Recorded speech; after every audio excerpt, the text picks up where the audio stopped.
Bayangkan, kamu punya temen yang bulan Januari kemarin heboh banget. Tiap hari dia kirim screenshot harga emas ke grup WhatsApp. Dia teriak-teriak di media sosial. Dia bilang harga emas sudah menembus Rp3.168.000 per gram. Rekor tertinggi sepanjang sejarah, all time high. Dia bilang, ini saatnya beli. Ini momentum, jangan sampai ketinggalan. Lalu kamu ikut beli. Kamu beli di harga 3 jutaan lebih. Dan sekarang, hari ini, tanggal 19 Februari 2026, kamu buka aplikasi Logam Mulia atau toko emas favoritmu, kamu lihat angkanya. Rp2.916.000 per gram. Lebih dari Rp200.000 di bawah harga tertinggi yang sempat kamu lihat sebulan lalu. Perasaanmu campur aduk. Sedikit panik, sedikit menyesal, sedikit bertanya-tanya. Apakah ini tanda bahwa emas sudah selesai ralinya? Apakah ini awal dari kejatuhan panjang? Atau justru ini adalah harga diskon yang sedang disodorkan pasar sebelum emas kembali terbang lebih tinggi? Nah, pertanyaan itulah yang akan kita bedah tuntas hari ini. Bukan dengan opini, bukan dengan feeling, tapi dengan data, dengan angka, dengan logika pasar yang sudah teruji selama puluhan tahun. Jadi, duduk tenang, ambil catatanmu, karena video ini adalah salah satu yang paling penting yang pernah kamu tonton soal investasi emas di Indonesia. Bagian pertama, fakta dan data harga emas hari ini. Mari kita mulai dari angka yang paling penting, angka yang harus kamu ingat dan catat. Per hari ini, Kamis 19 Februari 2026, harga resmi emas Antam yang merupakan patokan utama emas batangan di Indonesia berada di angka Rp2.916.000 per gram. Ini adalah harga beli, artinya harga yang kamu bayar ketika kamu membeli emas dari Antam atau gerai resmi seperti Pegadaian. Sementara itu, harga buyback atau harga jual kembali emas Antam hari ini ada di angka Rp2.694.000 per gram. Buyback artinya kalau kamu ingin menjual emas yang kamu punya kembali ke Antam, mereka akan membeli di harga itu. Selisih antara harga beli dan harga buyback ini namanya spread, dan hari ini spreadnya sekitar Rp222.000 per gram. Ini adalah angka yang penting untuk kamu pahami, supaya kamu tahu berapa modal minimum yang harus kamu kejar sebelum benar-benar untung dari investasi emas fisik. Sekarang kita tarik ke belakang sedikit untuk memahami konteksnya. Pada 29 Januari 2026, emas Antam mencetak rekor tertinggi sepanjang sejarah di angka Rp3.168.000 per gram. Ini bukan sekedar angka biasa, ini adalah milestone bersejarah yang belum pernah terjadi sebelumnya dalam sejarah pasar emas Indonesia. Banyak orang yang sudah lama investasi emas bahkan tidak pernah membayangkan angka ini akan tercapai dalam waktu yang masih mereka hidup. Lalu sekarang harganya ada di Rp2.916.000. Artinya, dari puncaknya, emas sudah turun sekitar Rp252.000 per gram dalam waktu kurang dari 3 minggu. Terdengar besar? Mari kita lihat dari perspektif yang lebih luas.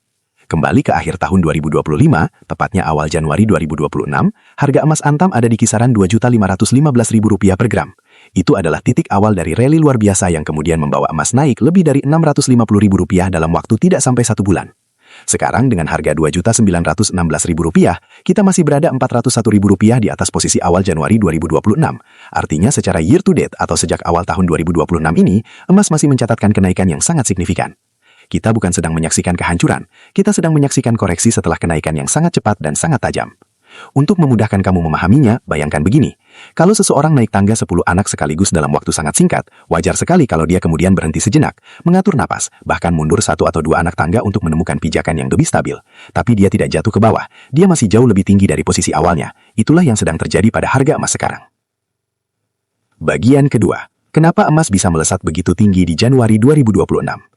Untuk memahami kenapa emas sekarang sedang di posisi ini, kita perlu memahami dulu kenapa emas bisa naik begitu liar di bulan Januari. Karena tanpa memahami sebabnya, kita tidak bisa menilai apakah penurunan ini wajar atau berbahaya.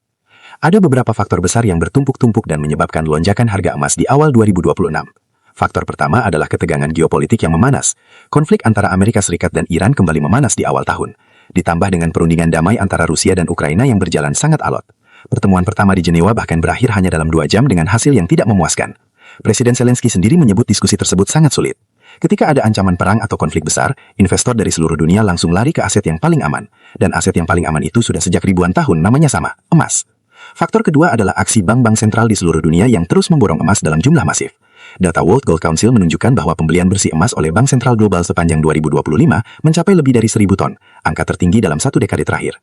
Kenapa bank sentral borong emas? Karena mereka ingin mengurangi ketergantungan terhadap dolar Amerika Serikat sebagai cadangan devisa. Tren dedolarisasi ini sedang berlangsung, dan ini adalah kabar sangat baik untuk emas dalam jangka panjang. Faktor ketiga adalah ekspektasi pemangkasan suku bunga The Fed, yaitu Bank Sentral Amerika Serikat.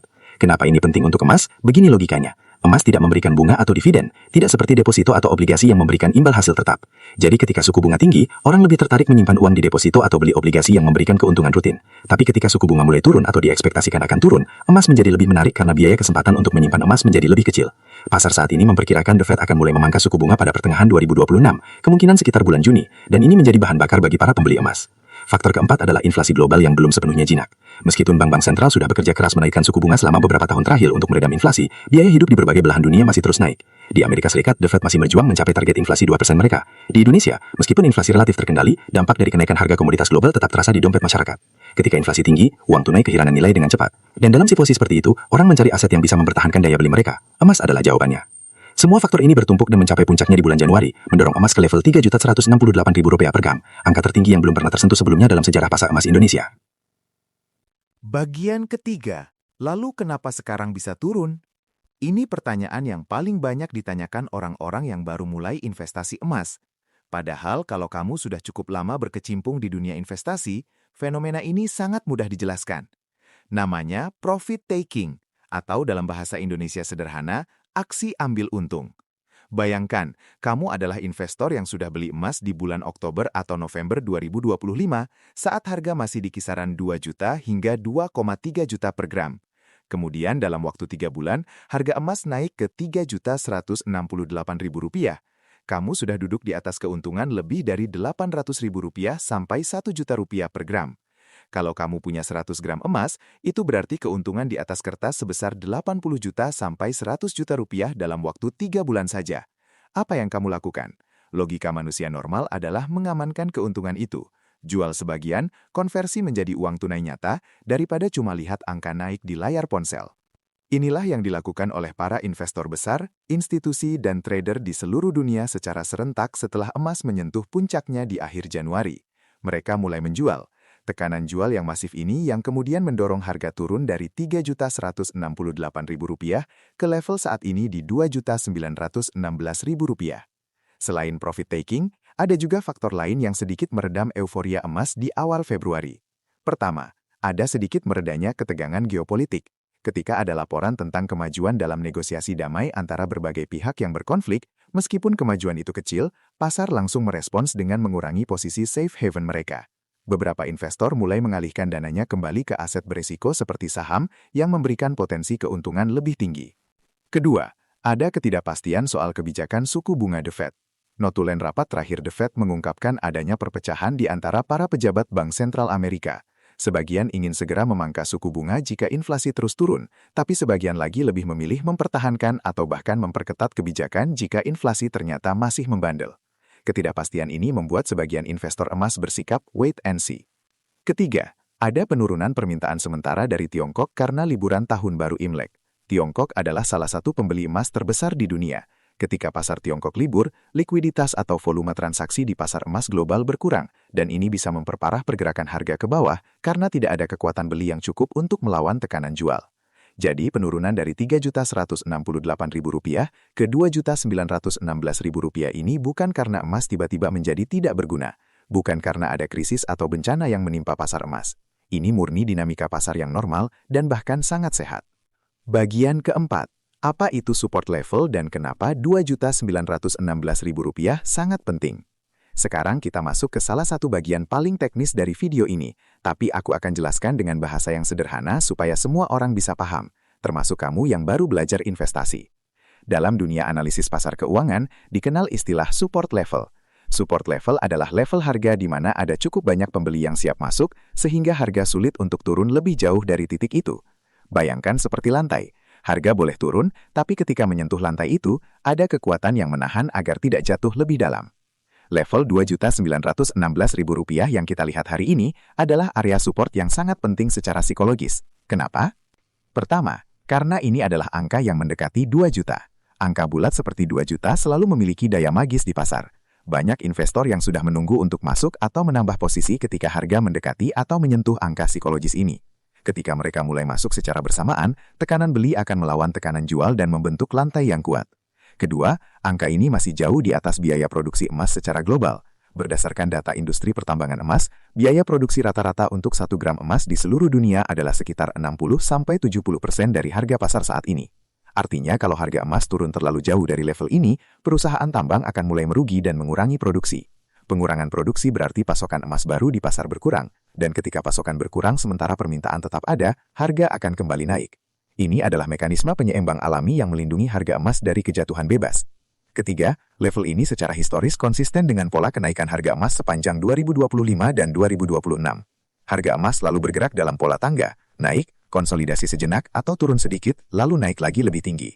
Level Rp2.916.000 adalah anak tangga konsolidasi setelah lompatan besar di Januari. Kalau level ini berhasil bertahan sebagai lantai, dan semua tanda-tanda saat ini menunjukkan kemungkinan itu sangat besar, maka fondasi untuk kenaikan berikutnya sudah terbentuk dengan sangat solid. Bagian kelima, data yang membuat investor cerdas tetap optimis. Sekarang kita bicara angka-angka yang membuat para analis dan investor berpengalaman tetap tenang, dan bahkan semakin bersemangat meskipun harga sedang terkoreksi. Data pertama yang perlu kamu ketahui, sepanjang tahun 2025, emas Antam sudah memberikan return atau keuntungan sebesar lebih dari 28%. 28% dalam 1 tahun.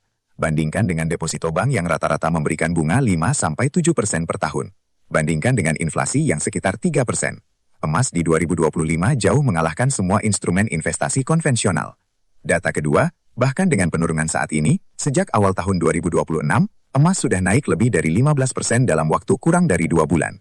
Ini adalah angka yang luar biasa. Tidak ada deposito, reksadana pasar uang atau instrumen investasi rendah risiko manapun yang bisa memberikan return sebesar itu dalam waktu sesingkat itu.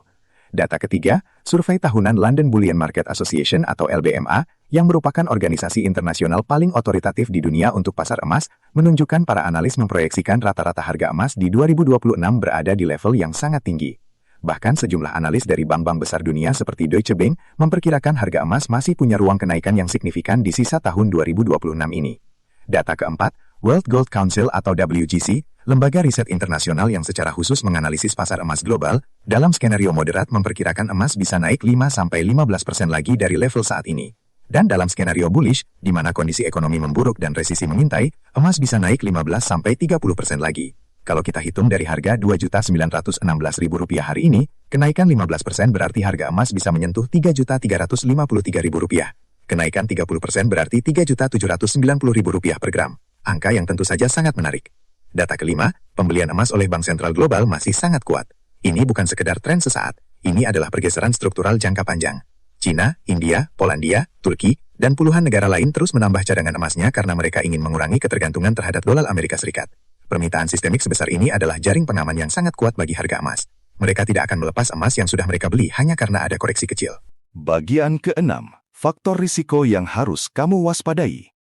Sekarang, supaya kita adil dan jujur, kita tidak boleh hanya melihat sisi positifnya saja.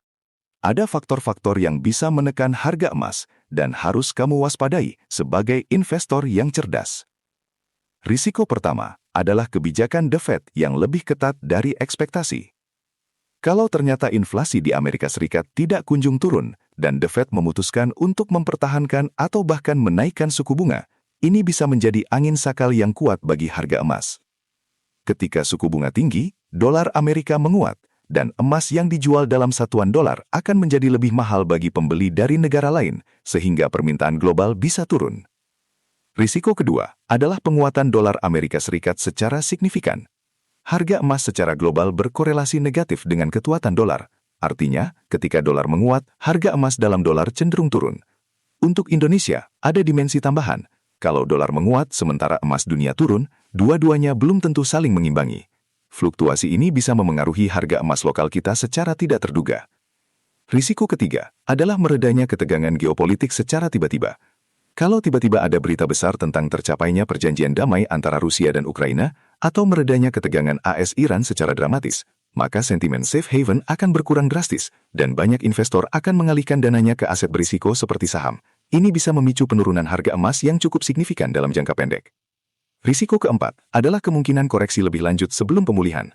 Tidak ada jaminan bahwa Rp2.916.000 adalah titik terendah dari koreksi ini. Secara teknikal, ada kemungkinan harga bisa turun sedikit lagi ke kisaran Rp2.800.000 sebelum menemukan keseimbangan baru dan kembali naik. Bagi investor yang membeli di dekat puncak, ini bisa berarti kerugian di atas kertas yang lebih besar di jangka pendek. Namun, dan ini yang paling penting, semua risiko ini adalah risiko jangka pendek. Secara fundamental dan jangka panjang, fondasi untuk kenaikan emas masih sangat kokoh.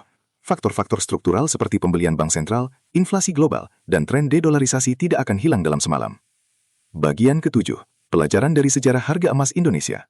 Sekarang kita mundur sejenak dan melihat gambaran yang lebih besar. Karena sejarah adalah guru terbaik bagi siapapun yang ingin berinvestasi dengan bijak.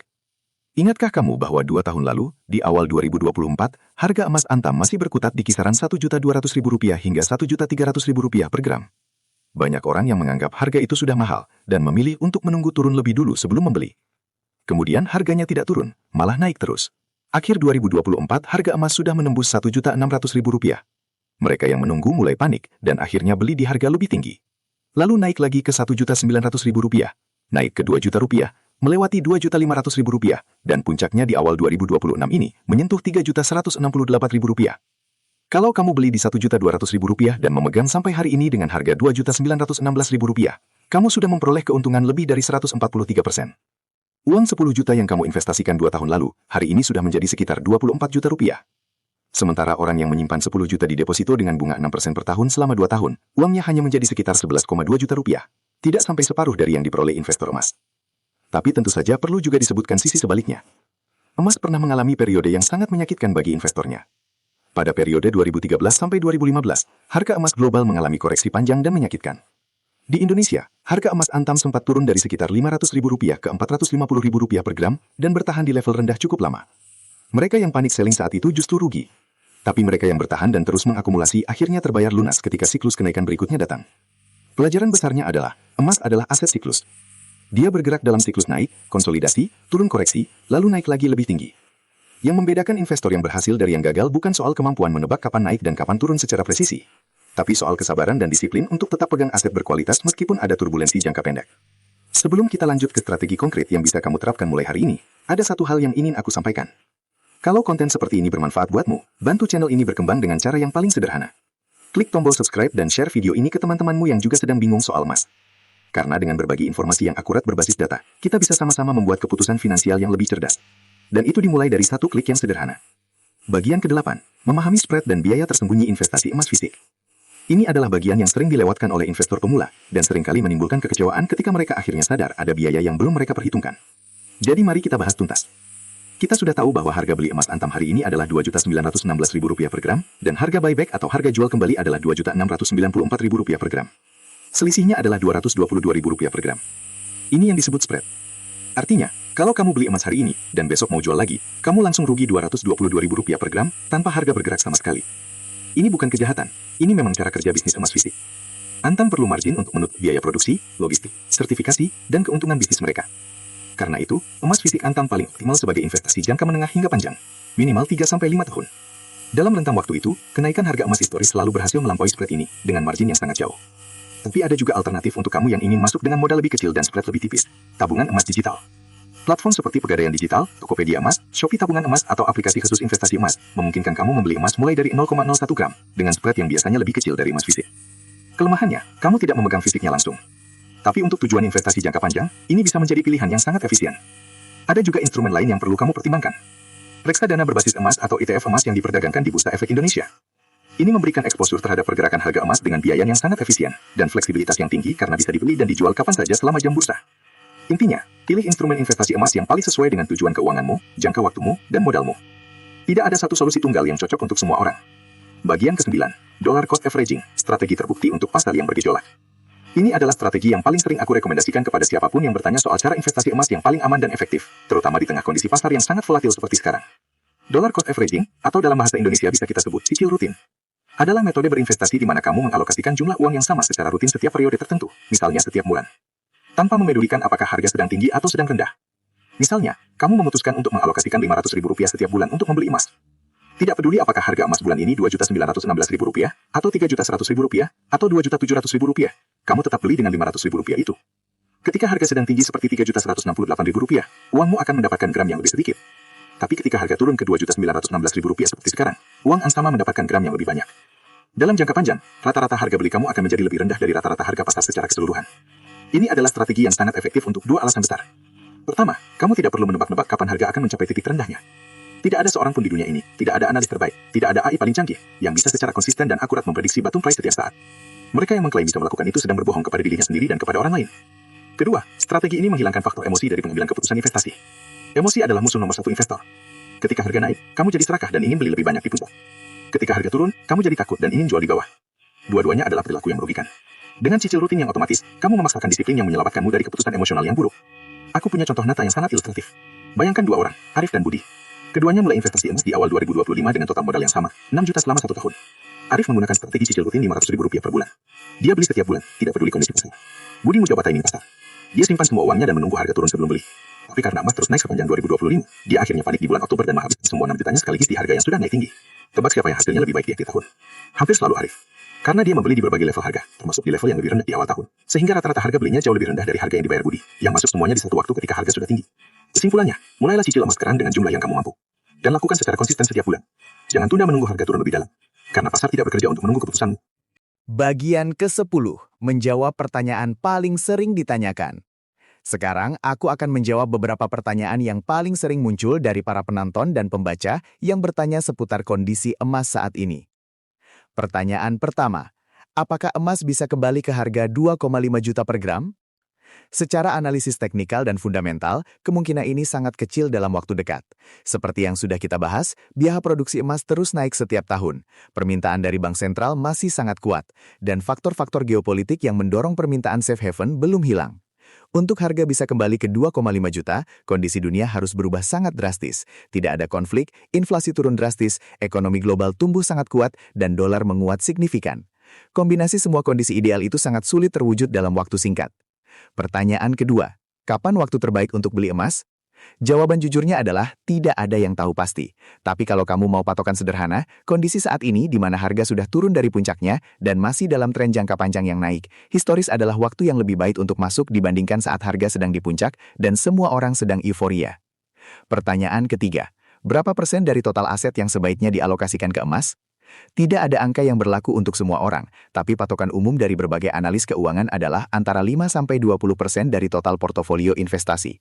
Untuk investor muda dengan toleransi resiko tinggi dan horizon investasi panjang, alokasi bisa di sisi bawah, sekitar 5-10%. Untuk investor yang mendekati pensiun atau yang toleransi resikonya rendah, alokasi bisa lebih tinggi, 15-20%.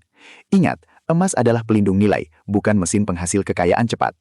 Pertanyaan keempat, lebih baik beli emas fisik antang atau tabungan emas digital? Keduanya punya kelebihan dan kekurangan masing-masing. Emas fisik memberikan kepemilikan nyata yang tidak bergantung pada sistem teknologi atau platform tertentu, tapi memerlukan tempat penyimpanan yang aman dan memiliki spread yang lebih lebar. Emas digital lebih fleksibel, bisa dibeli dengan nominal sangat kecil dan lebih mudah untuk dicairkan. Tapi ada resiko platform, yaitu resiko kalau perusahaan pengelola platformnya bermasalah. Solusi terbaik bagi banyak orang adalah kombinasi keduanya, emas fisik sebagai pondasi jangka panjang dan emas digital untuk cicilan rutin yang lebih fleksibel. Pertanyaan kelima, apakah ada pajak yang harus dibayar saat membeli atau menjual emas? Ya, ada. Berdasarkan Peraturan Menteri Keuangan Nomor 34 yang berlaku di Indonesia, pembelian emas batangan di atas 10 gram dikenakan PPh 22 sebesar 0,9% dari harga beli bagi pembeli yang punya nomor pokok wajib pajak atau NPWP dan 1,8% bagi yang tidak punya NPWP. Untuk buyback atau penjualan kembali ke Antam, pajak yang dikenakan adalah PPh 22 sebesar 1,5% dari nilai transaksi. Karena itu, pastikan kamu sudah punya NPWP untuk menghemat biaya pajak ini. Bagian ke-11, proyeksi harga emas di kuartal 2 dan 3 tahun 2026.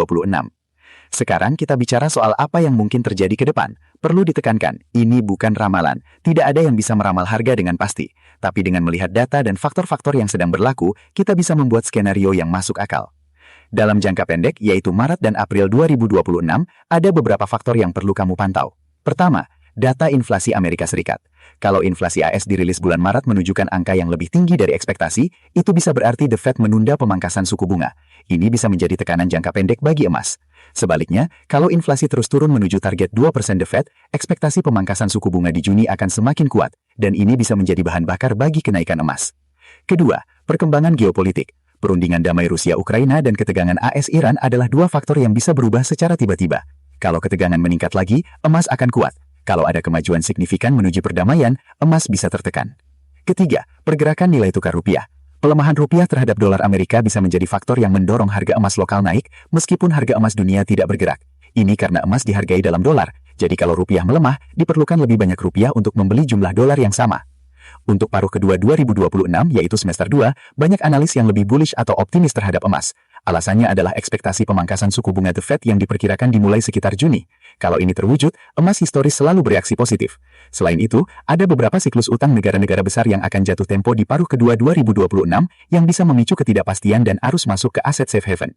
Secara keseluruhan, konsensus dari berbagai analis dan lembaga riset adalah emas masih berpotensi bergerak lebih tinggi di 2026 dibandingkan rata-rata harga 2025. Beberapa proyeksi konservatif menargetkan harga emas antam bisa kembali ke kisaran 3 juta hingga 3,3 juta di paruh kedua 2026, sementara proyeksi lebih optimis bahkan menargetkan angka yang lebih tinggi lagi. Tapi sekali lagi, semua ini adalah proyeksi berdasarkan kondisi saat ini. Pasar selalu punya kejutan. Yang paling penting adalah kamu memiliki strategi yang tidak bergantung pada satu skenario saja. Bagian ke-12, kesalahan fatal yang harus kamu hindari. Sekarang aku ingin bicara tentang kesalahan-kesalahan yang sering dilakukan investor emas, terutama yang masih baru. Karena memahami kesalahan orang lain adalah cara paling murah untuk belajar. Kesalahan pertama, beli di puncak karena FOMO. FOMO adalah singkatan dari Fear of Missing Out, atau rasa takut ketinggalan. Ini adalah emosi yang paling berbahaya dalam investasi. Ketika semua orang di sekitarmu bicara soal untung besar dari emas, ketika media sosial penuh dengan screenshot keuntungan, ketika channel YouTube dan TikTok semuanya bilang emas akan terus naik, itu biasanya adalah tanda bahwa harga sudah dekat atau berada di puncaknya. Investor cerdas justru paling waspada ketika euforia sedang memuncak. Kesalahan kedua, menjual saat panik ketika harga turun. Ini adalah kesalahan cermin dari kesalahan pertama. Ketika harga turun dan kamu panik menjual, kamu mengunci kerugian yang sebelumnya masih hanya bersifat kerugian di atas kertas. Ingat, kerugian hanya menjadi nyata ketika kamu menjual. Kalau kamu percaya dengan fundamental emas jangka panjang, beri waktu untuk harga kembali pulih. Kesalahan ketiga, menaruh semua telur dalam satu keranjang. Investasi emas adalah bagian dari portofolio yang didiversifikasi, bukan satu-satunya instrumen yang kamu miliki. Punya terlalu banyak emas, misalnya 80% dari total asetmu ada di emas, membuat kamu sangat rentan terhadap volatilitas jangka pendek. Pastikan kamu memiliki mix yang seimbang antara berbagai instrumen investasi. Kesalahan keempat, mengabaikan likuiditas. Emas fisik tidak bisa dicairkan dalam hitungan menit. Proses penjualan membutuhkan waktu. Karena itu, jangan investasikan uang darurat atau uang yang mungkin kamu butuhkan dalam waktu dekat ke dalam emas. Dana darurat sebaiknya tetap disimpan di instrumen yang sangat liquid seperti tabungan atau reksadana pasar uang. Kesalahan kelima, membeli emas perhiasan sebagai investasi. Ini adalah kesalahan yang sangat umum di masyarakat Indonesia. Emas perhiasan memiliki biaya pembuatan atau ongkos yang bisa mencapai 15-30% dari harga beli. Artinya ketika kamu menjual kembali, kamu akan rugi sangat besar karena ongkos ini tidak dihitung. Kalau tujuanmu adalah investasi, beli emas batangan bersertifikat, bukan emas perhiasan. Kesalahan keenam, tidak memverifikasi keaslian emas. Dengan harga emas yang sudah sangat tinggi, pemalsuan emas semakin marak. Selalu beli dari sumber resmi dan terpercaya, butik antam resmi, pegadaian atau platform digital berlisensi OJK. Jangan pernah tergoda dengan harga di bawah pasaran karena hampir pasti itu tidak aman. Bagian ke-13, strategi konkret berdasarkan profil investor. Sekarang kita berbicara lebih personal. Setiap orang memiliki situasi keuangan, toleransi resiko, dan tujuan investasi yang berbeda-beda. Jadi strategi yang tepat juga berbeda-beda. Kalau kamu adalah investor pemula dengan modal terbatas, misalnya baru bisa mengalokasikan Rp200.000 hingga Rp500.000 per bulan, strategi terbaik adalah tabungan emas digital dengan cicil rutin. Banyak platform yang memungkinkan kamu mulai dari Rp10.000. Mulai sekarang, konsisten setiap bulan, dan jangan tergoda untuk melirik hasilnya terlalu sering. Investasi emas bukan pertandingan sprint, ini maraton. Kalau kamu adalah investor menengah yang sudah punya beberapa juta rupiah untuk dialokasikan, pertimbangkan kombinasi emas fisik untuk pondasi dan emas digital untuk cicilan rutin. Emas fisik ukuran 5 gram atau 10 gram adalah pilihan yang baik karena premium per gram gak lebih efisien dibandingkan emas ukuran 0,5 gram atau 1 gram. Kalau kamu adalah investor yang sudah lebih berpengalaman dan ingin memaksimalkan eksposur terhadap pergerakan harga emas, selain emas fisik dan digital, kamu bisa mempertimbangkan reksadana emas atau ETF emas yang diperdagangkan di Bursa Efek Indonesia. Instrumen ini memiliki biaya yang sangat efisien dan sangat liquid. Kalau kamu adalah seseorang yang sudah terlanjur beli di puncak di angka 3 juta rupiah ke atas dan sekarang sedang merugi di atas kertas, pesanku adalah jangan panic selling. Hitunglah kembali fundamental investasimu. Kalau kamu masuk ke emas untuk tujuan jangka panjang, koreksi saat ini tidak mengubah tujuan itu. Gunakan momen ini untuk menambah posisi dengan cicilan agar rata-rata harga belimu turun secara bertahap. Strategi ini disebut averaging down dan bisa sangat efektif kalau dilakukan dengan disiplin. Bagian ke-14, perspektif makro. Dunia sedang berubah dan emas ada di tengahnya. Ini adalah bagian yang paling jarang dibahas, tapi menurut aku paling penting untuk dipahami siapapun yang ingin serius berinvestasi emas dalam jangka panjang. Dunia sedang mengalami perubahan struktural yang sangat besar, dan perubahan ini secara fundamental menguntungkan emas. Perubahan pertama, de-dolarisasi atau pengurangan ketergantungan terhadap dolar Amerika. Selama puluhan tahun, dolar Amerika Serikat adalah raja di pasar keuangan global. Hampir semua komoditas dunia, termasuk minyak, dihargai dalam dolar. Cadangan devisa negara-negara di seluruh dunia sebagian besar berupa dolar. Tapi tren ini perlahan berubah. Cina, Rusia, India, Arab Saudi, dan banyak negara lain sedang aktif mencari alternatif sistem pembayaran internasional yang tidak bergantung pada dolar Amerika. Dalam konteks ini, emas kembali berperan sebagai aset netral yang tidak diterbitkan oleh negara manapun dan tidak bisa dikontrol oleh satu pemerintah manapun. Perubahan kedua, meningkatnya utang global yang tidak berkelanjutan. Utang pemerintah Amerika Serikat sudah melampaui 36 triliun dolar. Angka yang secara matematis tidak mungkin dilunasi tanpa inflasi atau pencetakan uang besar-besaran. Eropa, Jepang, dan banyak negara berkembang juga sedang bergulat dengan beban utang yang semakin berat. Ketika utang sudah terlalu besar dan satu-satunya cara mengelolanya adalah dengan mencetak lebih banyak uang, nilai mata uang tersebut perlahan terkikis. Dan ketika nilai uang terkikis, emas selalu menjadi pemenang karena nilainya tidak bisa dicetak. Perubahan ketiga, kelangkaan dan biaya produksi emas yang terus meningkat. Deposit emas berkualitas tinggi yang mudah ditambang semakin langka. Perusahaan tambang emas harus mengebor lebih dalam, di lokasi yang lebih terpencil, dengan teknologi yang lebih mahal untuk menghasilkan jumlah emas yang sama. Biaya produksi ini terus naik setiap tahun. Dan ketika biaya produksi naik, harga jual minimum yang memungkinkan tambang tetap beroperasi secara menguntungkan juga naik. Ini adalah faktor fundamental yang memberikan lantai bagi harga emas dalam jangka panjang. Perubahan keempat, meningkatnya ketidakstabilan geopolitik global. Dunia yang kita hidupi saat ini jauh lebih tidak stabil dibandingkan dekade sebelumnya. Konflik regional yang sebelumnya terlokalisasi, kini berpotensi menyebar dan berdampak global dengan cepat berkat teknologi dan keterhubungan ekonomi. Dalam dunia yang lebih tidak pasti, permintaan terhadap aset aman yang tidak bergantung pada stabilitas satu negara atau sistem tertentu akan terus tinggi. Semua perubahan struktural ini adalah angin kencang yang mendorong layar kapal emas ke depan. Koreksi jangka pendek seperti yang kita lihat sekarang hanyalah riak kecil di permukaan lautan yang sedang bergerak ke arah yang jelas.